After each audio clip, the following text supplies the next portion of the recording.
They said no species could survive a toxin built to erase them.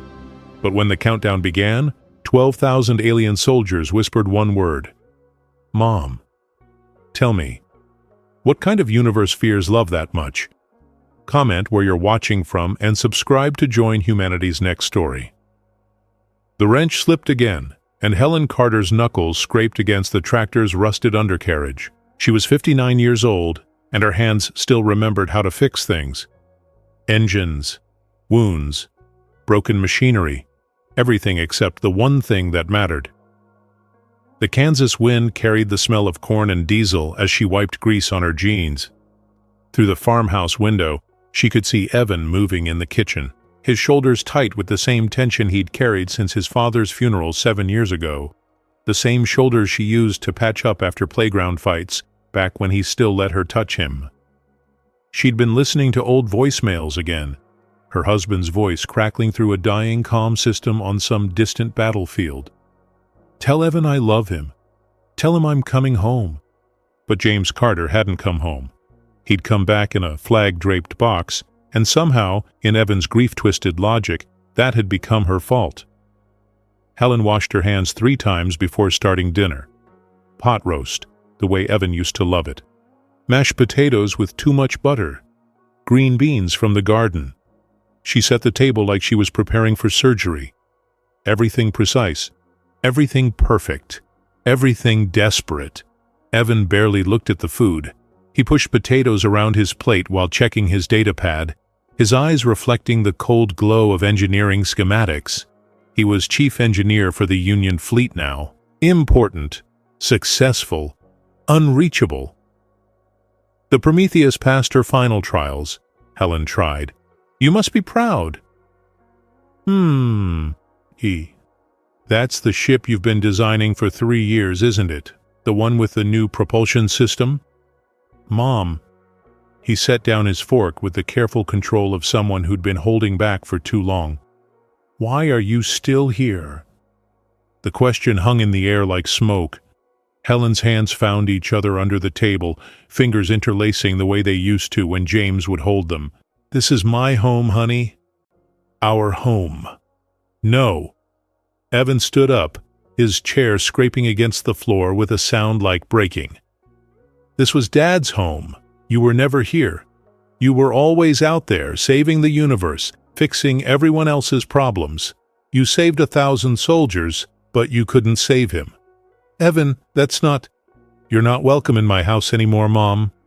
His voice cracked, and Helen saw the little boy he used to be, crying after a nightmare, reaching for her in the dark. But that little boy was gone. I don't need you.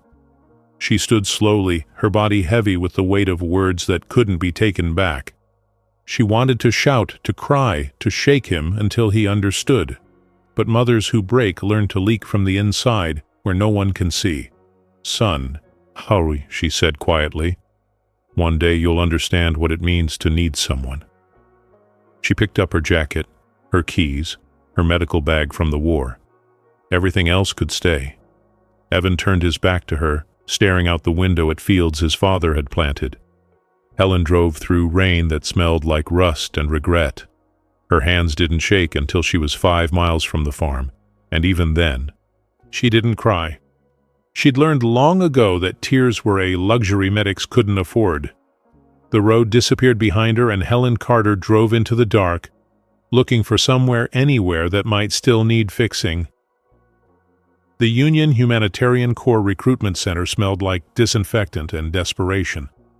Helen sat in a plastic chair, surrounded by idealistic 20-somethings with perfect teeth and pristine consciences. She was twice their age and carried 3 times their scars. Mrs. Carter? The recruitment officer barely looked up from his screen. You're aware that Vega 9 is a high-risk assignment? I served in the Proxima campaign, Helen said. I know what risk looks like. That was 15 years ago. You're 59. We have younger volunteers. I'm a trained combat medic with xenobiology certification. I can suture a Krell, stabilize a Thaxian, and I don't panic when things bleed colors that shouldn't exist. She leaned forward. "How many of your younger volunteers can say that?" The officer's expression shifted from dismissive to calculating. "The Drayan are dangerous, Mrs. Carter. They were biological weapons. Shock troops. They're not like the species you treated during the war." "Nothing that bleeds is a weapon," Helen said. "It's just a patient no one's tried to save yet." She signed the papers before he could change his mind. The propaganda videos played on loop during the 3-day journey to Vega 9. Smiling human officials talked about rehabilitation and reintegration. The footage showed orderly camps, clean facilities, grateful drawn learning human customs. It looked like a resort for reformed killers. Helen had seen enough military PR to recognize a lie when it was laser printed on glossy screens. She remembered a different video, one that wasn't in the official packet. A field hospital during the Proxima campaign, her hands inside a dying Krell soldier's chest cavity, his 3 hearts failing one by one. He'd been the enemy. He'd killed 16 humans in a single battle. But when he'd looked at her with those compound eyes, all she'd seen was someone's son bleeding out alone. She'd saved him. Command had been furious. The Krell had cried. Through the transport's viewport, Earth became a blue marble, then a distant memory. Helen felt something she hadn't expected. Relief, and then, immediately after, guilt for feeling it. The ship's intercom crackled. "Approaching Vega 9. All personnel, prepare for landing." Helen pressed her face against the viewport. Vega 9 wasn't a rehabilitation center. It was a scar on the universe, a gray planet ringed with orbital defense platforms and surveillance satellites. The camps below looked like open wounds. The transport's ramp lowered onto cracked concrete. The smell hit her first. Decomposition, fear, and the acrid tang of chemical suppressants. This wasn't a refugee camp. It was a prison with better marketing. A young lieutenant met her at the gate, his uniform too clean for this place. "Mrs. Carter, welcome to Vega 9. A few rules. Don't touch the Drayan, don't make eye contact, don't show weakness. They're contained, but they're still dangerous." "Are they sick?" Helen asked. "They're Drayan," the lieutenant said, as if that answered everything. Helen shouldered her medical bag and walked toward the compound. Behind the lieutenant's carefully maintained smile, she saw the truth in his eyes. Everyone here had given up on these people being people. The gates opened with a hydraulic hiss, and Helen Carter stepped into hell, looking for someone who might still let her care. The Drayan were kept in sections, not cells, the guards insisted. Sections, as if calling a cage by another name made it less of a prison. Helen's first glimpse came through reinforced glass. They looked like nightmares someone had tried to domesticate. Reptilian scales mixed with humanoid features, fluorescent eyes that tracked movement with predatory precision, and hands that ended in claws designed for tearing. The propaganda had called them biological weapons, and looking at them now, Helen understood why most humans preferred to keep them locked away. But Helen had spent 30 years looking past the surface. She saw the malnutrition in their dulled scales, the untreated infections weeping from poorly healed wounds, the way they huddled in corners, not like predators, but like beaten dogs. "Section 7 needs a medical check," a guard told her. His name tag read Morrison, and his hand never left his shock baton. "One of them's been making noise all night, probably dying. Do what you can, but don't waste supplies." Section 7 was worse than the others. Smaller, darker. The drawn inside were juveniles, adolescents at most. One lay in the corner, whimpering, his leg bent at an angle that made Helen's training scream in protest. "Open it," she said. "Ma'am, protocol says." "That child is in pain. Open the cage." Morrison laughed, sharp and bitter. "That's not a child, lady. That's a weapon that hasn't activated yet." But he opened the door anyway, probably hoping she'd learn her lesson the hard way. Helen stepped inside, her medical bag feeling inadequate for what she was about to attempt, the injured Draan's eyes fixed on her, glowing faintly in the dim light. Around her she felt the weight of watching eyes. Dozens of them, hundreds maybe, in the connected sections. all waiting to see what the human would do. She knelt slowly, the way she used to when Evan was little and afraid of thunderstorms, the way she'd knelt beside dying soldiers who just wanted someone to stay. "Hey, sweetheart," she whispered. "I know it hurts. I'm going to help." The drawn juvenile hissed, lips pulling back from needle-sharp teeth. Helen didn't flinch.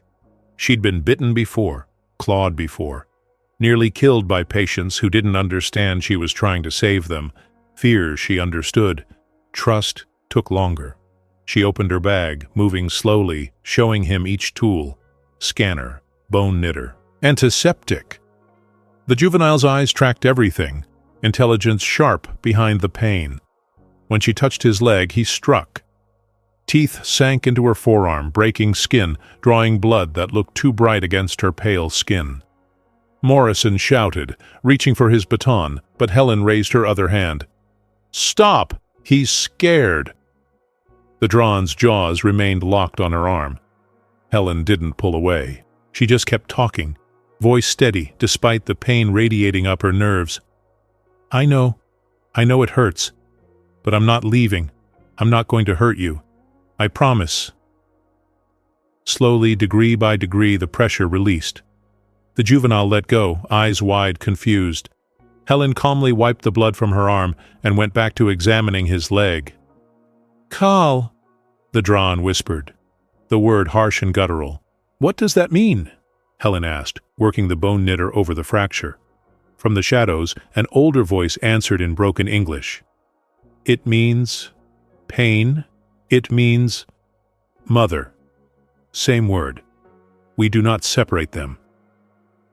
Helen looked up, finding an older drawn watching from the far corner. His scales were scarred, his eyes tired in a way that had nothing to do with physical exhaustion. "Carl," Helen repeated softly. She finished setting the leg, the juvenile's whimpering, fading to confused silence. When she stood to leave, the section was quiet.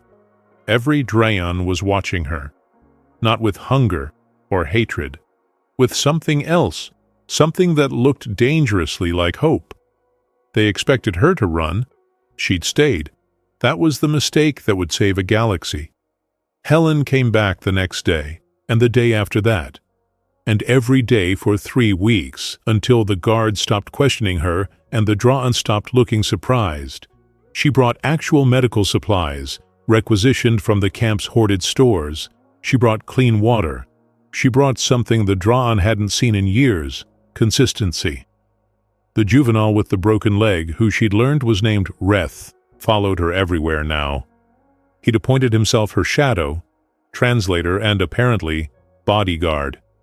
The irony wasn't lost on Helen. She'd gone from being rejected by her own son to being adopted by an alien teenager who'd tried to bite her arm off. Matra. Reth called her now, not Kal. Matra. "What's the difference?" Helen asked while treating an infected wound on an older Drawn's shoulder. "Kal is pain, mother. What makes you strong through hurt," Reth explained, his English improving daily. "Matra is heal voice, the one who makes pain stop with sound." "I don't understand the sound part." The older Drawn, whose name was Scar, laughed. It sounded like rocks grinding together.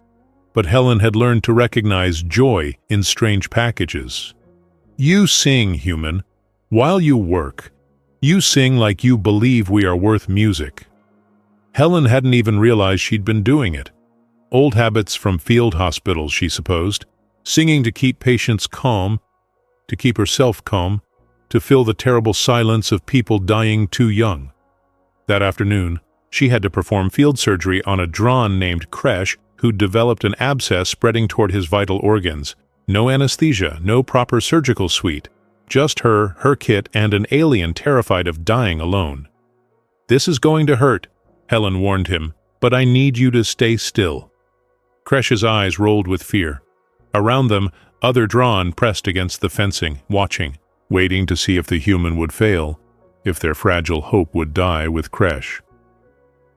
Helen started cutting, and she started singing. An old song her mother taught her, something about sunshine and gray skies. Her voice wasn't beautiful.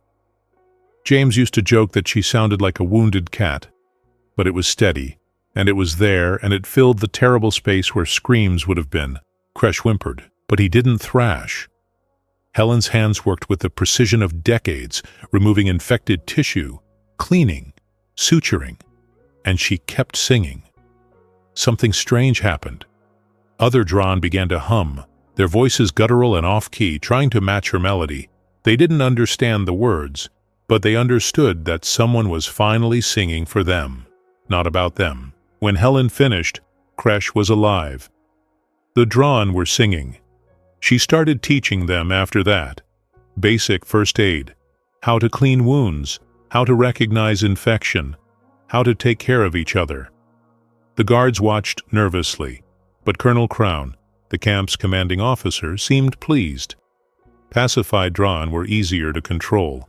Helen saw Crown watching her sometimes, his expression calculating. She didn't trust him, but she needed him. The supplies she requisitioned had to come from somewhere. There was another Dran who watched her too. Older, scarred, keeping to the shadows. His scales were darker than the others, his eyes harder. He never came forward for treatment, never asked for help, just watched. "Who is that?" Helen asked Reth one day. Reth's voice dropped to a whisper. "Takar Rune. He was general, war leader, very dangerous. The guards fear him most. Why doesn't he come forward?" "He thinks you are lie. He thinks all humans are lie." One evening, Helen tried to eat the Dran ration bars. She'd been curious, trying to understand their nutritional needs. She took one bite and immediately vomited into the nearest disposal unit. The Dran laughed. Actually laughed. The sound echoed through the sections, rusty and unpracticed, but real. "Matra cannot eat Dran food." Reth was nearly howling. "Matra is broken!" Helen laughed too, wiping her mouth, tears streaming from the chemical burn of whatever horror they'd fed her. It was absurd. It was ridiculous. It was the first genuine laughter she'd heard in this place. From the shadows, she heard it. A low rumble that might have been amusement. Takar Rune, laughing despite himself. By the end of the month, 50 Dran followed Helen through the camp. The guards grew nervous. Morrison started carrying his shock baton at all times. But Helen just kept working, kept singing, kept staying. They didn't understand the lyrics, but they understood that someone finally cared enough to keep showing up. And in a place where hope had died years ago, that was revolution enough. Colonel Davis Crown's office was too clean for a man running a prison camp. Everything gleamed. Everything had its place. Helen suspected that was how he saw the universe. Neat, ordered, with everything in its proper cage. "Mrs. Carter," he said, gesturing to a chair, "your work with the Dran has been impressive. Mortality rates are down 30%. Incidents are down 50%. "They needed medical care," Helen said simply, "and someone to see them as patients instead of problems." "Quite right." Crown pulled up a holographic display showing supply manifests. "I'd like to expand your program. More supplies, more staff. In exchange, I need you to help with integration protocols. We're implementing a new system, making them more productive members of society." Something cold moved through Helen's chest. Productive. That's what they called slaves when they wanted to feel civilized about it. "What kind of integration?" "Work programs. Supervised, of course. Light manufacturing, resource extraction. They need purpose, Mrs. Carter. You've pacified them. Now help us rehabilitate them." Helen wanted to refuse. But without Crown's approval, the supplies would stop. The Dran would die. She swallowed her disgust and nodded. More medical supplies, enough for all the sections. "Done." Crown smiled like he'd just won something. "I'll have the shipment sent over." Helen left his office feeling dirty in a way that had nothing to do with the camp's dust. But she had supplies, and supplies meant she could do something she'd been planning for weeks. She called it a cultural exchange. The guards called it insanity. Helen called it Tuesday. She gathered 50 human volunteers, medics and support staff who'd grown curious about the Drawn. She gathered 200 Drawn who'd learned to trust her, and in the center of the main yard, she declared it festival time. "Teach us your dances," Helen said to the Drawn. "Show us your culture." Reth looked at her like she'd grown a second head. "Drawn war dances are not for human eyes, Matra." "Then adapt them. Make them peace dances. Make them ours." It started awkwardly. Drawn moving through combat forms, trying to translate violence into celebration. Humans attempting to follow, stumbling over alien rhythms. But then someone laughed. Someone else joined in, and suddenly, impossibly, enemies were dancing together. Helen showed them a waltz. Reth tried to teach her a traditional Drawn greeting dance and nearly knocked her over. Everyone laughed. The sound carried across the camp, strange and bright and dangerous. Takar Rune appeared at the edge of the celebration. He didn't join, but he watched. Helen caught his eye and walked over. "You think this is foolish," she said. "I think it is temporary," Takar replied, his English surprisingly fluent. "Tomorrow, you will still be guards, and we will still be prisoners." "Maybe, but today for 3 hours, we're just people remembering how to be people." "Why do you do this?" Takar's voice carried genuine confusion. "What do you gain?" Helen thought about Evan, about the empty farmhouse, about all the love she'd carried with nowhere to put it, because someone needs to. Takar was silent for a long moment. Then he reached up and pulled back the collar of his scaled armor, showing a scar that ran from shoulder to chest. "Plasma cannon. Human weapon. Battle of Proxima 7. I led the assault that killed 300 of your soldiers." Helen lifted her sleeve, showing her own scar. Drayon claw weapon. Same battle. I was the medic who tried to save them. They looked at each other. Old enemies. Old pain. "I have a son," Helen said quietly. She pulled out her datapad, showing Evan's picture. Stiff. Professional. Distant. "He won't speak to me anymore. I saved everyone except the people I loved most." Takar's expression shifted. "I had younglings. 3. They died when your people bombed our colony ships. I was told to be grateful I survived." "Were you?" "No." They stood there, 2 old soldiers, sharing the particular grief of surviving when others didn't. Around them, humans and Drawn danced like the war had never happened. That night, the Union announced a new integration pilot program. Vega 9 was being held up as a model of successful rehabilitation. Helen was praised by name. Supplies tripled. She should have been happy. Instead, she felt like she'd made a deal with something that smiled with too many teeth. Takar found her after the announcement. "They lie, Matra. They always lie. Humans promise peace and deliver chains. Not all humans."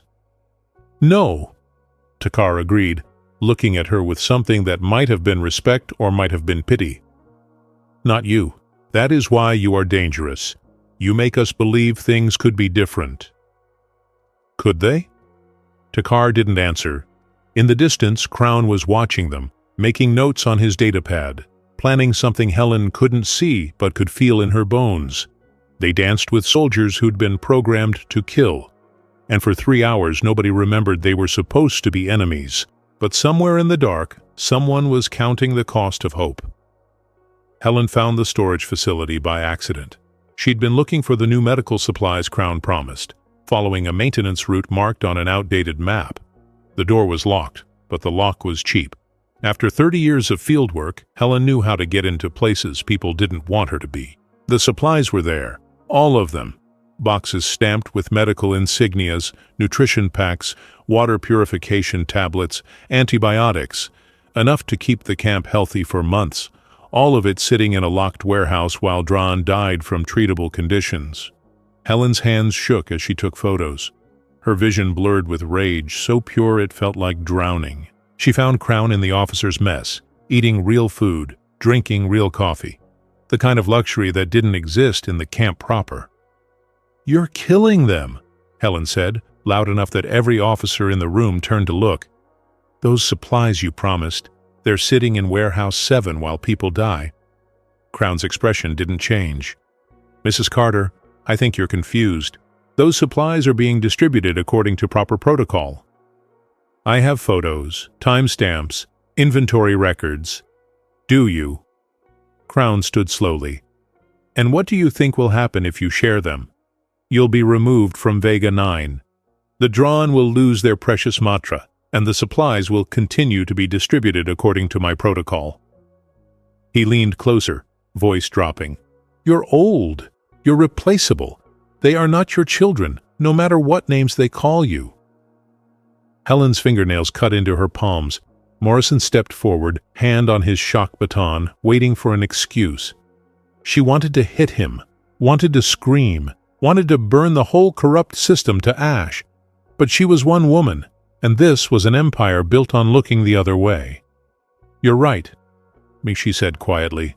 They're not my children, but they're someone's. And I'll find another way. No, you won't. Crown smiled. But please try. I enjoy watching optimists break. Helen walked out, feeling the eyes of every Drawn who'd witnessed her humiliation, the hope in those eyes dimming, dying, drowning.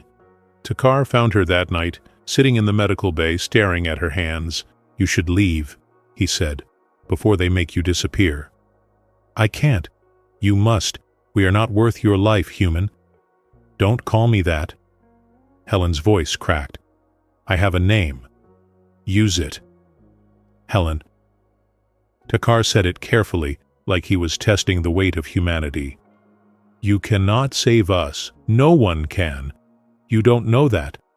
Yes, I do. Takar sat down heavily. I was a general. I killed humans. Thousands of them. I burned colonies. I followed orders that turned children into ash. And when the war ended, my own people gave me to yours as a war criminal. I have earned this cage, Helen. I have earned worse. But these younglings, these civilians, they have earned nothing but your species' fear. Why didn't you tell me?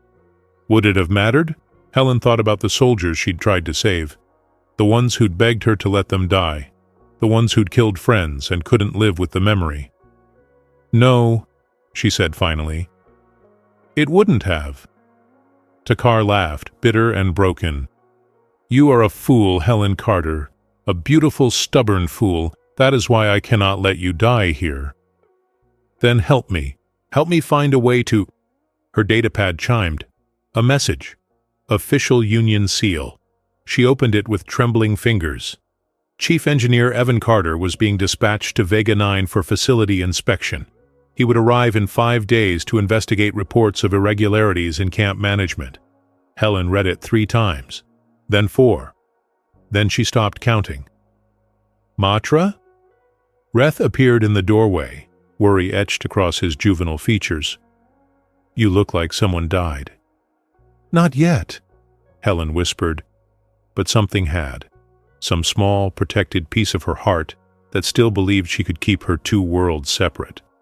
That Evan would never have to see what she'd become. A woman who'd traded her son's love for the devotion of strangers. A woman who'd found a family among the people her species had decided were disposable. She'd survived war, survived widowhood, survived rejection. But the idea of Evan seeing her here, seeing her fail again, seeing her choose others over him one more time, it nearly broke her in ways bullets never could. Takar watched her with those ancient, knowing eyes. Someone you love is coming, someone who thinks he hates me. Then he will hate me too, Takar said simply. All humans hate me. It is what I deserve. No one deserves that. Everyone deserves what they have earned, Helen. I earned death. You earned peace. Neither of us will get what we deserve. He stood to leave, then paused. Your son is foolish if he does not see what you are, but most children are fools until the universe teaches them otherwise. Helen sat alone in the medical bay, holding the datapad, reading the message again and again until the words stopped meaning anything. She'd survived everything, but she wasn't sure she'd survive Evan seeing her like this. seeing her love for others when she'd never been able to make him feel loved enough. Outside, the Drawn were singing her song, their version, broken and beautiful and heartbreakingly sincere. And Helen Carter cried for the first time since leaving Kansas, because sometimes even medics run out of ways to stop the bleeding. Evan Carter stepped off the transport like he owned the universe. Perfect uniform, perfect posture, perfect stranger wearing her son's face. Helen watched from the medical bay window as officers greeted him. She'd rehearsed what to say, practiced keeping her voice steady, prepared herself for rejection. She hadn't prepared for him to look so much like James. Same jaw, same way of standing, same expression that could cut through steel. He saw her through the window. Their eyes met. His expression closed like a door. The official dinner was a disaster waiting to happen. Crown had arranged it, civilian and military leadership breaking bread like they were civilized. Helen sat 3 chairs from Evan, close enough to see him flinch every time someone called her Matra. "Mrs. Carter has been instrumental in our integration program," Crown said smoothly. "The Drawn respond to her remarkably well." "I can see that." Evan's voice was ice. "I've reviewed the reports. There are irregularities, supply discrepancies, unauthorized gatherings, evidence of potential sedition." Helen's stomach dropped. "Evan, if you just let me explain." "Chief Engineer Carter," he corrected, not looking at her. "We're not here for personal conversations, Mrs. Carter. We're here because someone has been compromising facility security." "The only thing being compromised here is basic human decency," Helen said, her voice shaking with controlled fury. "These people are dying because supplies are being diverted. I have proof." "You have accusations." Evan finally looked at her, and Helen saw nothing but cold assessment. "Against a decorated officer, while you've been conducting unauthorized medical procedures, hosting what amount to protests, and forming what appears to be a cult of personality among enemy combatants. They're not enemies anymore. They're refugees. They're children. For God's sake, Evan, you always did this." Evan's voice cracked, just slightly. "Always chose them. Always saved everyone else while your own family fell apart. Dad died because you weren't there. And now you're here, playing mother to the things that killed him." The table went silent. Helen felt like she'd been shot. "That's not fair." "Fair?" Evan laughed, bitter and broken. "You want to talk about fair? You saved a Krell who killed my father's squad. You testified on behalf of a Thaxian war criminal. You spent my entire childhood choosing strangers over your own son, and now you're doing it again. You always choose them. Always." "I chose you every day." Helen's voice shattered the careful control she'd maintained for years. "Every single day, Evan? You just stopped seeing it. Your father died doing his duty, and I grieved him while still trying to keep you safe, keep you fed, keep you whole. I did everything I could, but it was never enough because you needed someone to blame, and I was there." The silence that followed was absolute. Evan stood, his chair scraping against the floor. "This inspection is over. Mrs. Carter, you're being removed from Vega 9 pending investigation into charges of inciting rebellion and misappropriation of military resources." "What?"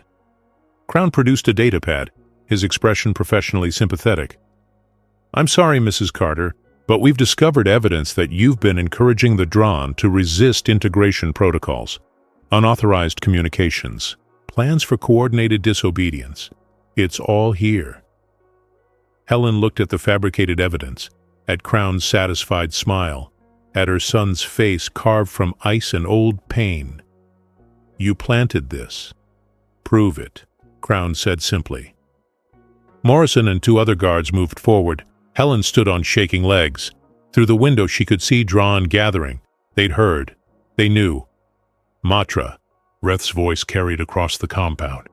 Within seconds, hundreds of Drawn were moving, pressing against fences, their voices rising in a sound that was part grief, part rage, part prayer. "Stand down!" Morrison shouted, raising his shock baton. But they didn't. They filled the yards, the sections, the spaces between, a living wall of bodies placing themselves between their Matra and the guards who would take her. "Evan," Helen said quietly, "please, look at them. Really look." Evan looked. Helen saw something flicker across his face. Confusion, doubt, but it vanished quickly, buried under years of practiced resentment. "Clear a path," he ordered. "Use force if necessary." "No." And Takar Rune stepped forward from the crowd, old and scarred and unafraid. "She stays, or we all die here. Your choice, Chief Engineer." The standoff lasted an eternity, compressed into seconds. Guards with weapons, draw on with nothing but bodies and devotion. And between them, a mother and son with a wound too old to heal. "Please," Helen whispered, not sure if she was talking to Evan or to God, or to the universe that kept taking everything she loved. "Matra," Takar said, his voice gentle for something so dangerous. "You must go. They will kill everyone if you resist. We cannot save you this way." "I'm not leaving you. You must, so we can save you another way." Helen let the guards take her arms. Let them lead her away. And as they did, every drawn in the compound lowered their heads, not in submission, in prayer. She'd lost her son twice. The second time hurt more because this time she'd done nothing wrong except love too much, too widely, too stubborn to stop. But as the cell door closed behind her, she heard it. A sound like thunder, like grief, like thousands of voices promising that this wasn't over. The drawn were crying. And Evan Carter, standing in the empty yard, saw it, finally saw it. His mother's children mourning her loss. And for the first time in 7 years, he wondered if he'd been wrong about everything. The drawn stopped eating. All of them, simultaneously. It took Evan 3 hours to realize it wasn't a protest. It was grief. They were mourning the only human who'd ever treated them like people, and they were doing it the only way they knew how. Through suffering. "They'll die if this continues," Morrison reported, his usual swagger replaced by something like concern. "The juveniles first, then the elders. They're just giving up." Evan stood in his temporary office staring at reports that didn't make sense. His mother's supply requisitions were legitimate, her medical procedures, by the book, her teaching sessions, properly documented. Everything Crown had accused her of was either fabricated or twisted beyond recognition. He pulled up the security footage from the warehouse Helen had mentioned. Supplies sitting untouched for weeks, and there, time-stamped and clear as day, Crown's officers loading crates into unmarked transports, not to the camp, to private vessels. Evan felt something cold settle in his chest. His mother hadn't been inciting rebellion. She'd been the only thing preventing one. "Sir?" Morrison stood in the doorway. "The drawn are asking for you. The old one, Takar Rune. He says he'll talk, but only to you." Evan found Takar in Section 1, sitting among the hunger strikers, his scales dull with dehydration. The old warrior looked at him with eyes that had seen too much and somehow still held space for disappointment. "You are very much like her," Takar said in English that carried a soldier's precision. "Stubborn, blind, unable to see past your own pain. I don't need a lecture from a war criminal?" Takar smiled, teeth showing. "I killed 300 humans at Proxima 7. I led the assault that destroyed the colony where your father died. I am the monster your species uses to justify cages. But your mother looked at me and saw something else, something I had forgotten I could be." Evan felt the ground shift beneath him. "You killed my father." "Probably. I killed many fathers, many mothers, many children. Your war made me a weapon, and when the war ended, you put me in a cage and called it justice." Takar stood slowly, his movements careful with starvation. "But your mother asked different questions. Not, 'What did you do?' but, What did they make you do? Not, how many died? But, how many can I save? She always was soft. No. Takar's voice turned hard. She was steel wrapped in mercy. She knew what I was, what I had done, and she chose to see what I could become. That is not softness. That is courage you do not possess. How dare you? Your mother saved 4,000 lives in this camp. How many have you saved, Chief Engineer? Takar leaned close, his breath carrying the smell of approaching death. She gave us names, purpose, hope. You gave us a son too wounded to see his own mother's greatness. Evan wanted to argue, wanted to defend himself, but the words stuck in his throat like glass. They're going to kill everyone, aren't they? He said quietly. That's what the integration protocols really are. Toxin release, scheduled for 4 days from now. They call it containment. Takar's laugh was bitter ash. We have always been disposable to your kind. Your mother was the lie that made us forget.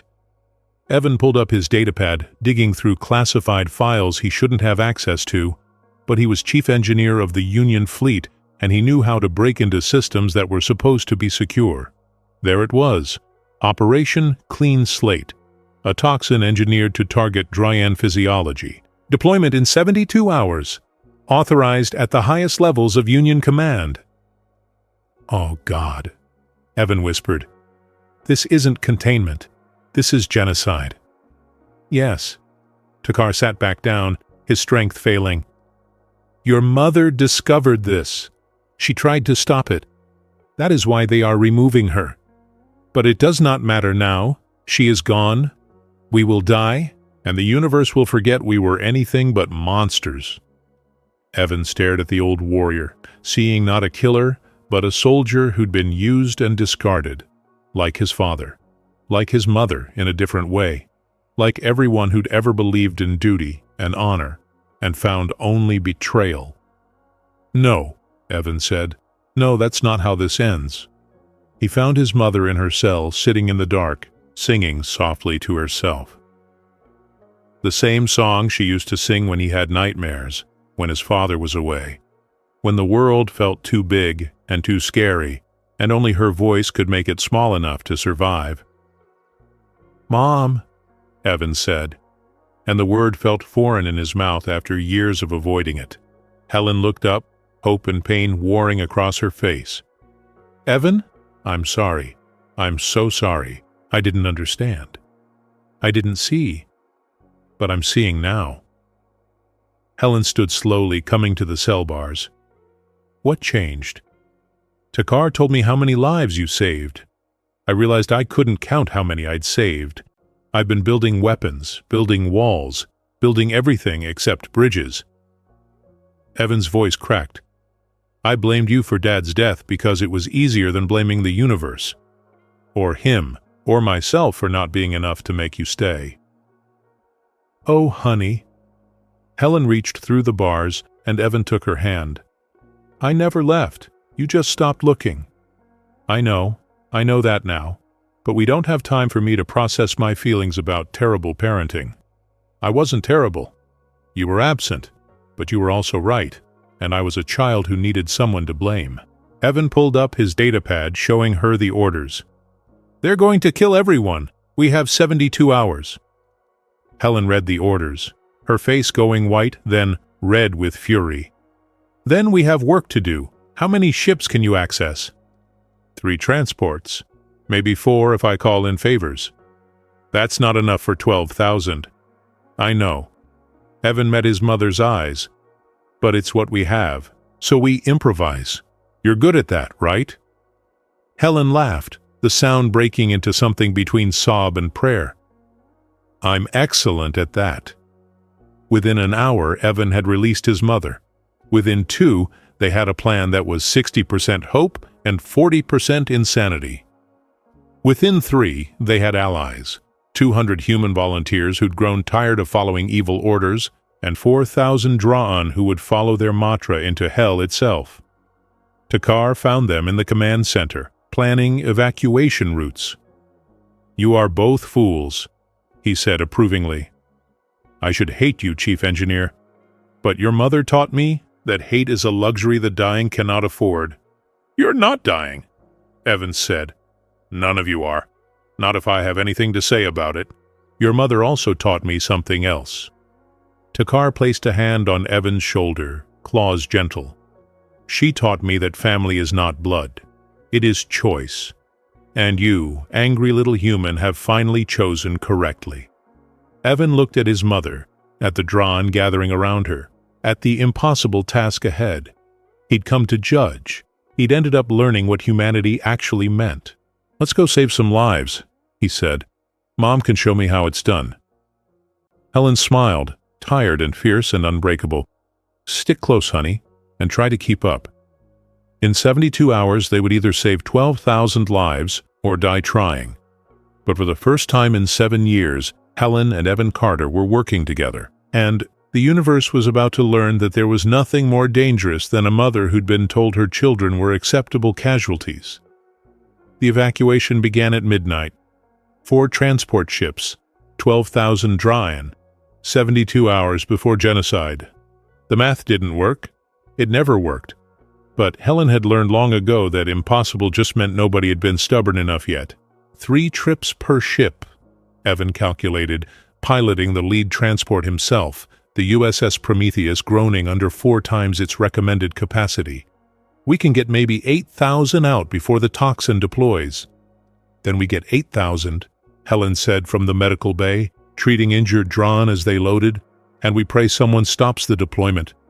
"Mom, we need a better plan than prayer. Prayer is just hope with better marketing." Helen finished bandaging a juvenile's arm. "Now fly this bucket before I remember you failed pilot training twice." Outside, the loading was chaos choreographed into survival. Dryan children crying, elders helping younglings aboard, humans and Dryan working side by side, former enemies choosing each other over orders, and Takar standing guard at the loading ramp, his body failing but his will iron. "Faster," he growled. "They will come soon." They came sooner. Crown's forces hit them during the second loading. Pulse fire lit the night. Explosions carved craters in the camp. The transport shook as weapons fire ricocheted off its hull. "We need to go," the co-pilot shouted. "We're taking too much damage." "Not until everyone's aboard." Evan fought the controls as another blast knocked them sideways. On the ground, human volunteers and Dran fighters formed a defensive line. Morrison, the guard who'd once carried a shock baton to keep prisoners in line, now stood shoulder to shoulder with Reth, both of them firing at Crown's troops. "Mrs. Carter!" Crown's voice boomed across the loudspeakers. "You're committing treason. Surrender now and I'll make it quick." Helen climbed onto the transport's loading ramp, her gray hair wild in the smoke, her medical coat stained with blood and ash. Around her, Draan children huddled, their eyes reflecting the fire. She thought of Evan, young and scared, reaching for her in the dark. She thought of every patient she'd lost, every soldier who'd died calling for their mothers. She activated the transport's emergency broadcast system. Every screen in the sector, every ship in orbit, every datapad in the Union fleet. "My name is Helen Carter," she said, her voice steady despite the gunfire. "And I'm here to tell you something about monsters. These children behind me were created as weapons. They were designed to kill. They succeeded, and when the war ended, we put them in cages and called it justice. But these aren't monsters. They're what's left of us. Of all of us." A blast hit near the ramp. Helen didn't flinch. "We created them to fight. We taught them violence. We gave them no choice. And now we're planning to exterminate them because we're afraid of what we made. That's not justice. That's genocide dressed in protocol." She looked directly into the camera. "I'm a mother. I know what it's like to fail your children. But I won't watch while we fail an entire species, because it's easier than admitting we were wrong." The broadcast went viral in seconds. Fleet captains watched. Politicians watched.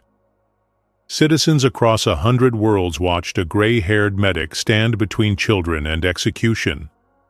On the ground, Takar saw the grenade before Helen did, saw the arc, saw the trajectory, saw the mathematics of death that had defined his entire life. He'd killed so many, burned colonies, destroyed families, earned his cage and more, but he'd also learned something from a stubborn human who refused to see him as only his worst choices. Takar Rune moved with the speed of his youth, his dying body finding one last surge of purpose. He reached Helen as the grenade hit the ramp, and he wrapped his body around hers, his scales absorbing the blast that would have torn her apart. "Takar!" Helen's scream cut through the battle. He looked up at her, his body broken, his eyes clear. "Matra," he whispered. Am I also?" "Yes," Helen sobbed, cradling his head. "Yes, you're mine too. You were always mine." Takar smiled, and then he was gone. The drawn roar that followed was seismic. Not rage, not grief. Something beyond language. Every drawn in the camp, on the ships, in the sections, they screamed in unison. A sound that was prayer and war cry and promise. Crown's forces hesitated, took a step back, then another, and Helen Carter, covered in the blood of a war criminal who'd died protecting her, looked at the camera still broadcasting and said, "If love is weakness, then I'm the most dangerous thing in this galaxy." The Draw-On elders stepped forward, putting themselves between the children and the guns. Human volunteers joined them, a living wall of people who decided that orders could go to hell. Above them, something changed. Fleet ships that had been holding position suddenly moved. Captains who'd watched the broadcast refusing to support the operation. The mutiny was moral, quiet, and absolute. Evan's voice crackled over the comm. "Mom, we need to go. Now." "Not without everyone. The last transport's loaded. It's time." Helen looked at Takar's body, at the Drayan surrounding her, at Crown still shouting orders that no one was following. She picked up the comm system one last time. "My name is Evan Carter." Her son's voice joined hers, broadcast across the fleet. "My mother taught me to fix machines. Today she taught me how to fix humanity. We're not weapons. We're not monsters. We're just people trying to be better than our worst moments. If you're listening, if you believe that love is stronger than fear, then stand with us. Stand with the people everyone said weren't worth saving." The Prometheus lifted off, overloaded and struggling, but flying. Behind it, 3 more transports followed. And around them, instead of weapons fire, they found escort ships. Dozens of them. Captains who'd broken formation, crews who'd chosen conscience over orders. They escaped Vega 9 with 11,200 drawn. Not everyone, but most. Helen held Takar's body as they flew, surrounded by the children he'd died protecting. Evan piloted next to her, his hands steady on controls he'd spent years perfecting for war, now using them for salvation. "I'm sorry," Evan said softly, "for everything, for not seeing, for not understanding." "You see now," Helen replied, exhausted and heartbroken and somehow still standing. "That's enough." Below them, Vega 9 burned.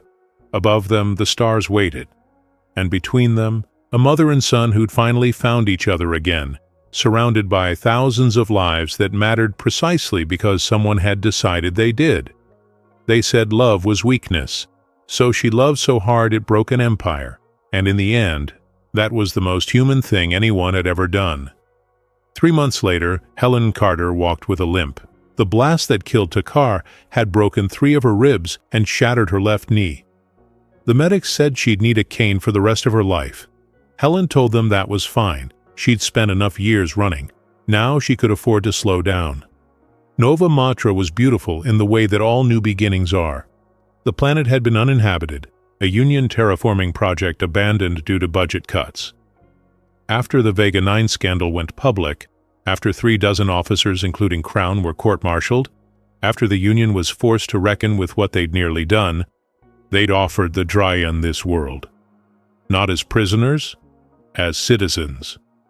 Helen stood on a hill overlooking the first settlement, prefab structures mixed with Drayan architecture, creating something that belonged to both species and neither. Children, human and Dra'an, played in the streets. Elders taught agricultural techniques. Former enemies building a future that didn't require forgetting the past, just choosing something different. Matra! Reth bounded up the hill, no longer the frightened juvenile she'd first met, but a confident young adult, his translator necklace glowing. The council wants to know if you'll speak at the dedication ceremony.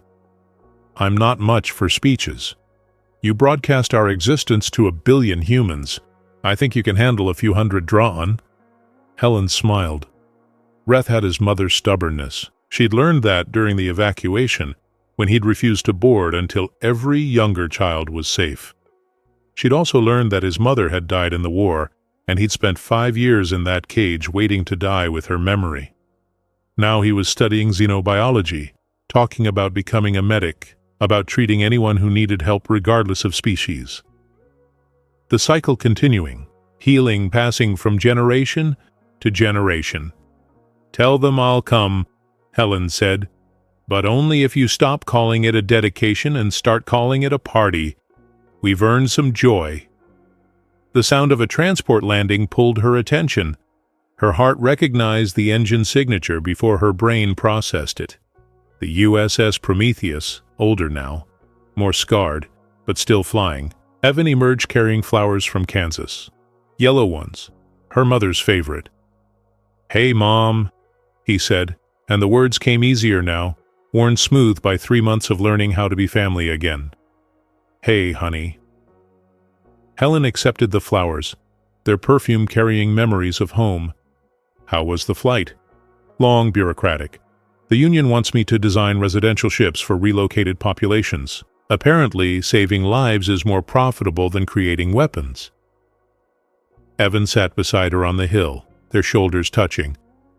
"I told them I'd need to consult with my lead advisor on humanitarian architecture." "You don't have a lead advisor." "I do now, if she'll take the job." Helen looked at her son, seeing not the angry man who'd rejected her, but the boy who'd once asked her to check under the bed for monsters, trusting that she'd protect him from everything that lurked in the dark. "I'm not an architect." "No, you're something better. You're someone who sees people instead of problems. I spent 20 years building machines. You spent 20 years building hope. I think your skill set is more valuable." They sat in comfortable silence, watching the settlement grow. A Dra'an elder teaching human children a traditional song, human engineers working with Dra'an artisans on a community center, hybrid gardens mixing earth vegetables with native Dra'an plants. "I testified at Crown's trial," Helen said quietly. "They wanted me to rage, to demand maximum punishment, but I couldn't. I just told them what I tell every patient. People aren't their worst choices. They're what they do after those choices. Crown still hasn't learned that. Maybe he never will. But I can't let his failure become mine." "You forgave him?" "No. Forgiveness isn't the same as understanding. He forgot that enemies are just people we haven't learned to see yet. That's a failure of imagination, not evil. Evil is easier to fight than apathy." Helen touched the flowers, their petals soft. "Your father used to say that the hardest battles aren't against enemies. They're against the part of ourselves that wants to make everything simpler than it is." "I miss him," Evan said. "I was so angry at you for not saving him. But I understand now. You can't save everyone. You can just keep showing up for the ones you can. That's all any of us can do." The dedication ceremony began at sunset.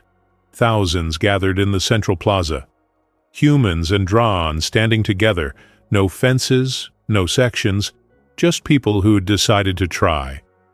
The centerpiece was a memorial, a statue carved from local stone, depicting Takar Rune, but not as a general. The statue showed him holding a Dra'an child, his claws gentle, his expression at peace.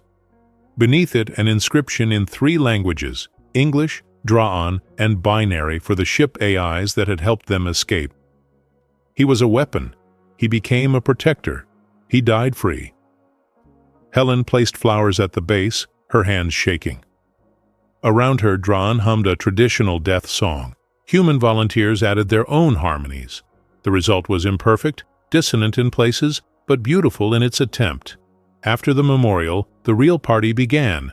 Food from a dozen worlds, music that mixed human instruments with Dryan percussion, dancing that cared nothing for species or history, only movement and joy. Evan danced with a Dryan elder who'd lost 3 children to the war. Helen watched them, seeing her son's face open with genuine laughter, and felt something in her chest unlock. Matra? A small voice at her elbow, a drawn child, barely old enough for translator tech, her scales still baby-soft. Yes, sweetheart. My teacher says you're everyone's Matra, but how many children can one person have? Helen looked across the plaza. Reth teaching first aid, the juvenile she'd saved from execution now studying to save others, elders she'd kept alive long enough to see freedom, humans who'd learned compassion from people they'd been taught to fear. She looked at Evan, helping build houses with his bare hands, using his engineering genius to create homes instead of weapons. She thought of Takar, dying so she could live, earning redemption in his last breath. Depends on the day, sweetheart, Helen said, picking up the child and carrying her toward the music. Today? One more than yesterday. The party continued long into the night. Stars above, fire below, and in between, people dancing, healing, learning that family wasn't about blood or species or history. It was about choice, about showing up, about refusing to stop caring even when caring hurt. 6 months later, 3 more refugee ships would arrive, carrying survivors from other camps, other prisons, other places where fear had masqueraded as safety, and they would come because they'd heard about Nova Matra, about the human who'd refused to let them be forgotten, about the mother who'd adopted 1 million children who weren't supposed to matter. But tonight was just about dancing, about Helen and Evan, side by side for the first time in years, building something together instead of tearing themselves apart, about a mother who'd lost her son and found him again, surrounded by thousands of other children who taught her that love didn't divide. It multiplied, about proving that the most dangerous force in the universe wasn't weapons or war or hatred. It was love, stubborn and unreasonable, refusing to die even when the universe said it should. And somewhere in the dark, in the space between stars, the galaxy was learning what humanity had always known. Families aren't found. They're chosen. And the best ones choose you back. Maybe the universe doesn't need more heroes. Maybe it just needs people stubborn enough to keep showing up, even when it hurts, even when it's hopeless, even when no one's watching. Helen Carter didn't end a war. She reminded the stars what love looks like when it refuses to apologize for existing. Because in the end, the difference between a weapon and a healer, between a monster and a mother, isn't what they're made of, it's what they choose to protect. So let me ask you, what would you still choose to care about if the world told you it was pointless? Who would you still save, even if they no longer believed they deserved it? And if love really is weakness, what kind of galaxy are we building when we stop being weak together? Type Metra in the comments if you felt this story in your bones. It's the word that means the one who heals with her voice. Tell us where in the universe or Earth you're watching from. Subscribe if you believe stories like this remind us we're all part of the same messy, miraculous experiment called humanity. Hit like, share the video with someone who still believes compassion can start revolutions, and don't miss the next story waiting for you on the card that's about to appear on your screen. Because somewhere out there, another Helen Carter is fixing something the rest of us forgot was broken.